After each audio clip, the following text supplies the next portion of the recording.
एक बंदे नूं बड़ा अजीब जिहा शौक चढ़िया। उस कासिद सद्दिया। कासिद नूं खयोस यार मेरे खत मेरे बेली तक लै वन, पैगाम लैके वन। तो ओ कासिद उस बंदे दा खत लैके वैंदा ओदी बेली तक।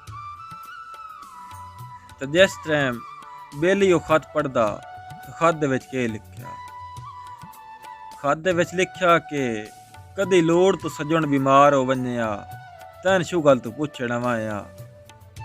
कदी शू गल तू सज्जण बीमार हो वञिया तैन लोड़ तू पुछण आया।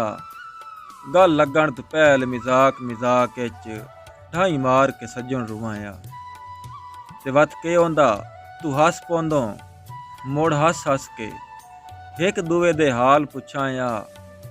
केड़ा लुत्फ हयात प्यार दा आंदा इस शुगल च रात तपाया।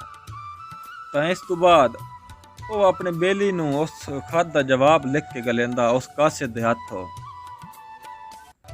कासिद जिस टाइम वो खत दा जवाब लैके वापस उस बेली कोल आंदा तां बेली खत पढ़दे नाल ही रोवण लग पैंदा। बेली दी हालत नासाज हो वैंदी। तां खत दे विच केह् लिखिया? तां खत दे विच जवाब है कि मैं सच्ची मुच्ची सज्जण बीमार पियो जे ढुक्की तां पुछ वंज आके। मैं सच्ची मुची सज्जण बीमार पियो ढुक पवी तां पुछ वंज आके। इस कमले दिल दी मूझ लहा वंज जरी हसदी शक्ल विखा के। ते गल शुगल मिजाक के टाल न छोड़े आवें वक़्त हयात बचा के। मता हाथ अफसोस दे मलने पोनी काई कीमती संगत खड़ा के।